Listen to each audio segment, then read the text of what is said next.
First of all, we're going to hear from Dr. Stephen Frank. He is the medical director at the Center for Bloodless Medicine and Surgery at the Johns Hopkins Hospital.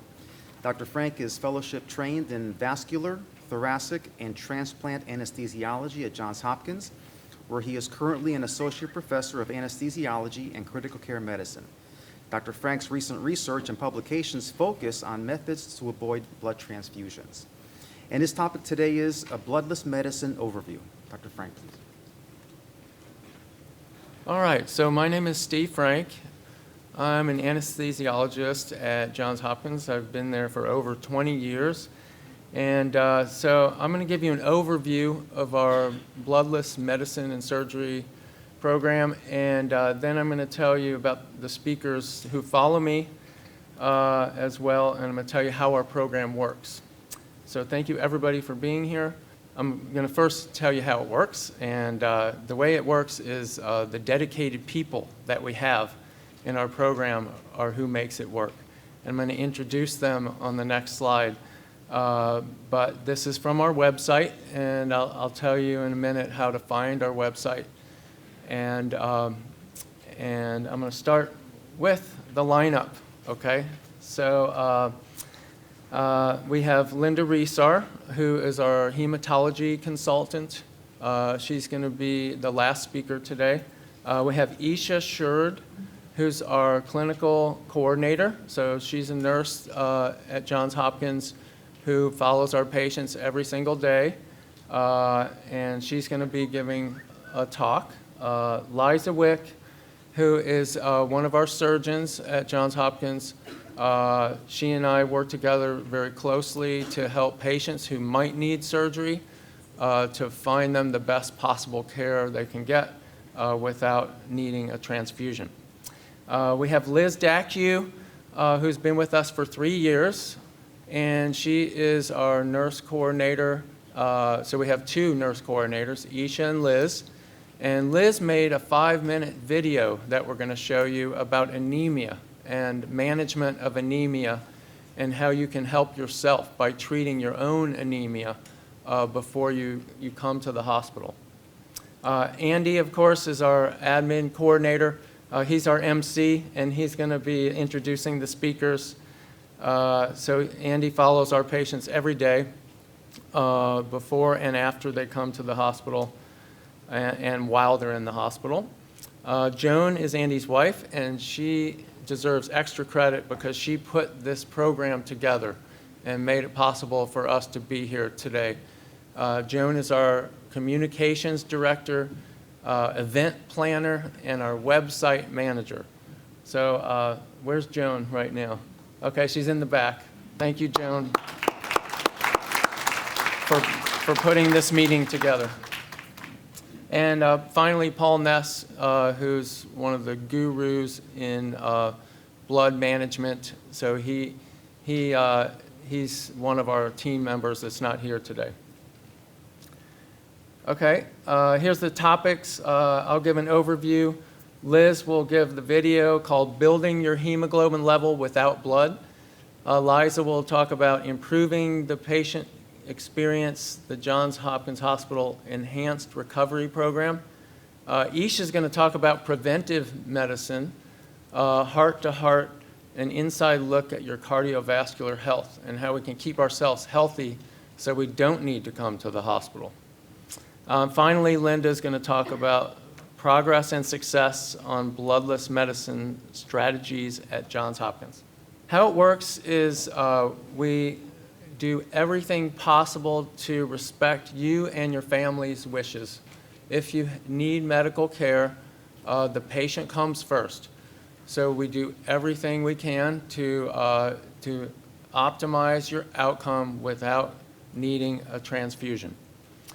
In the past year, we've had over 2,000 patient encounters in 1 year for patients who do not accept transfusion.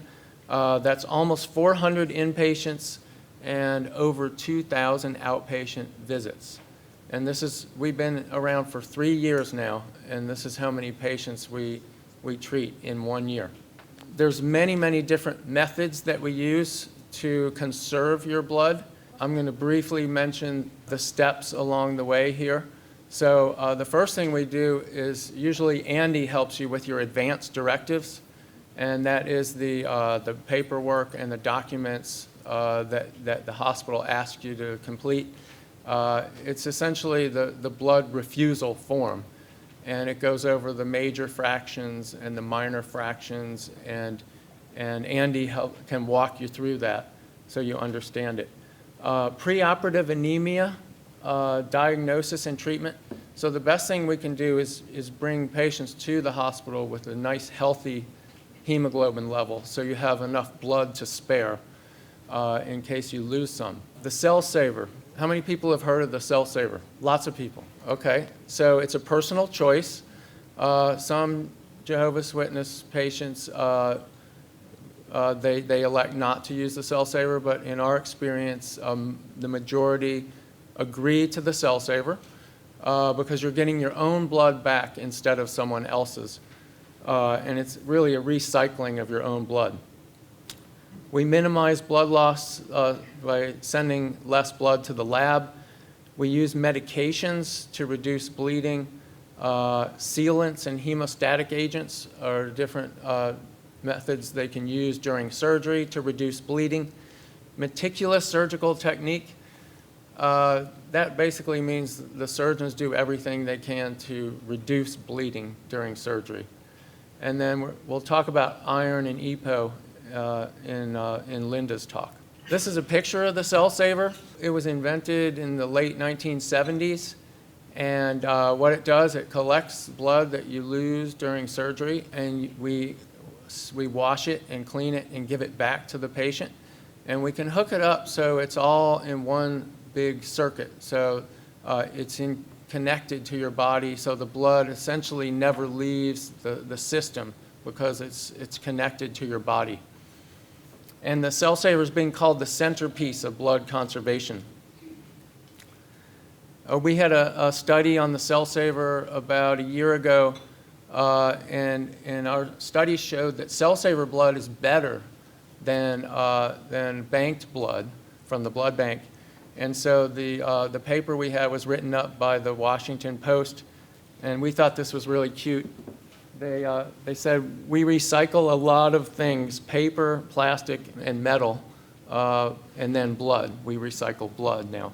And then the New York Times actually wrote a piece on our paper called Reusing a Patient's Own Blood, and how that blood is higher quality than blood bank blood. We routinely minimize the blood that we send to the lab, okay? So you know when you go to the hospital, they send a lot of blood tests, right? If they use these large tubes on the left, that's a lot of blood they need to remove from your body just for lab tests.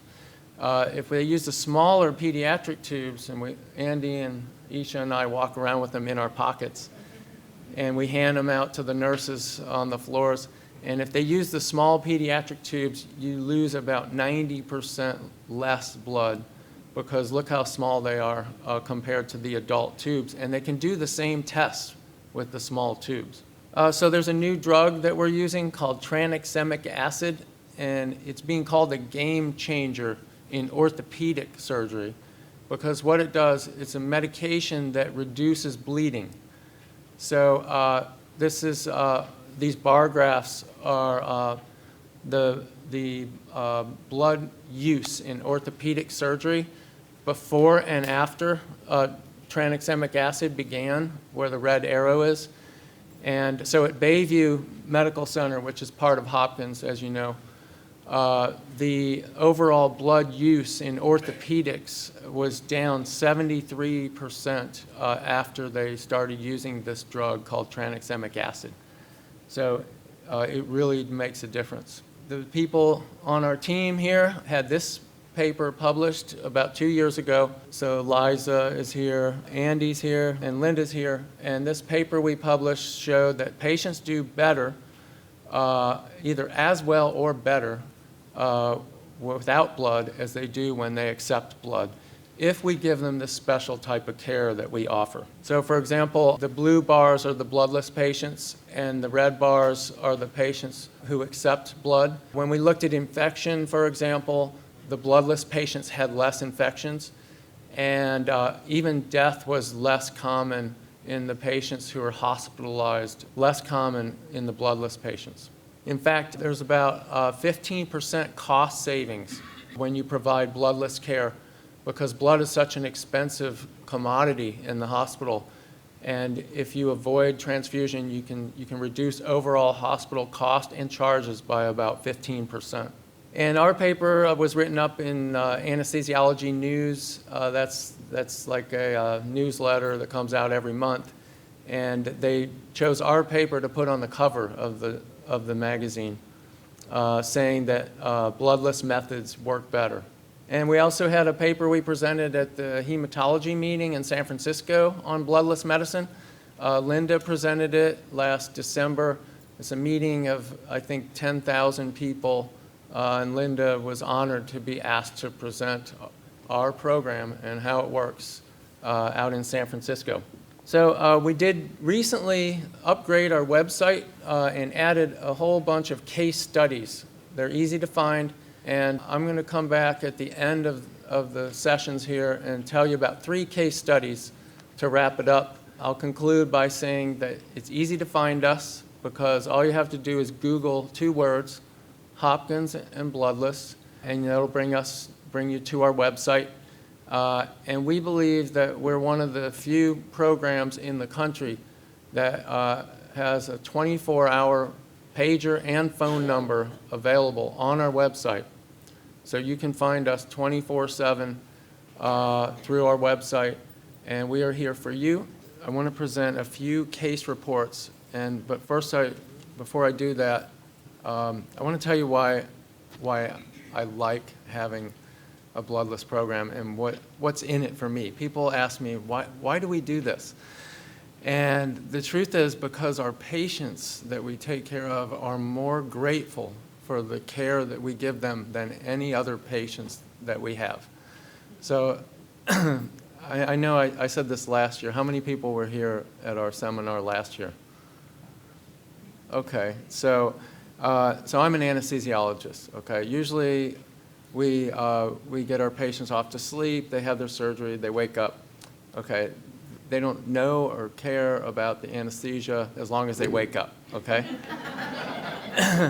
But I had a patient recently where she was turned down at another hospital because she had a large tumor sitting on her vena cava, okay? It was the largest blood vessel in your body.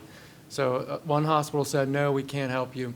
So she came to our program, and we did the surgery, took this large tumor off her vena cava, used the cell saver, and I went out to tell the family how things went, and I got hugs and kisses from every single family member. And by the way, there were about 10 family members in the waiting room. So that never happens to an anesthesiologist, okay, except when we have a successful patient like that that's a Jehovah's Witness.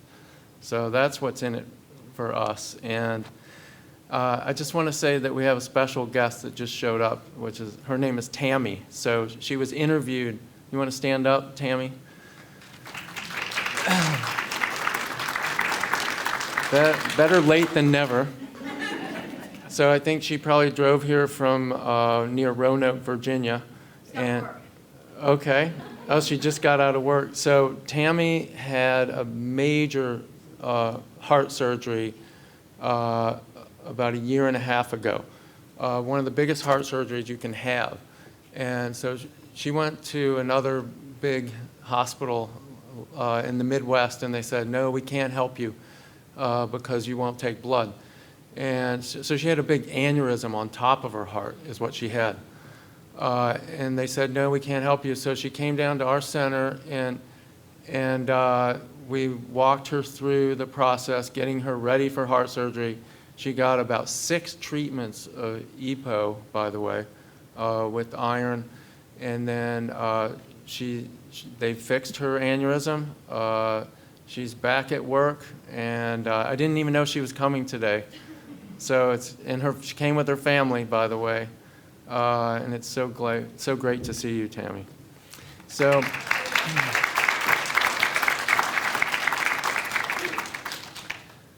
So I won't present your case, but we do have 3 other interesting cases.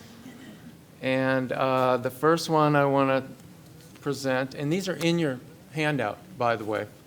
And the first one says case study hematology. So I'm not going to read the whole case because it's in your handout, but this is a 13-year-old girl who was one of Jehovah's Witnesses. And so she came to Johns Hopkins with a high fever, 103-degree fever. And they took a history, and she had recently traveled to Liberia to visit family. And so she had a high fever, low blood pressure, low hemoglobin, 6.6, and she was really in bad shape. They didn't know if she was going to make it. So they did all the routine tests, and it so happened that they did a blood smear, okay? And Linda gave us this blood smear because on the blood smear they found little parasites inside of her red cells. You can see the little blue organisms inside of her red blood cells. And so those are malaria parasites. So she contracted malaria while she was visiting Liberia. And so the people at Johns Hopkins, they consulted the hematologist and infectious disease, and they said, well, the prophylactic chloroquine she was taking to try to prevent malaria didn't work because there's resistant organisms now. So they had to put her on 2 other medications that were basically curative. They cured her problem, and despite the fact she presented looking like she might not even survive, she left the hospital about a week and a half later, and they said, if you ever go back to Liberia, don't take chloroquine because we want to put you on other medications to prevent malaria.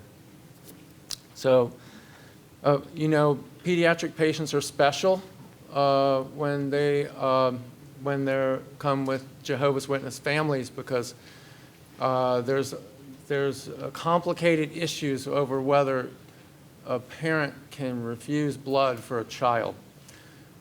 So we do everything possible to honor the parents' wishes and avoid transfusion, even though we can't guarantee that for pediatric patients that we can get by without blood. We do everything possible to avoid it.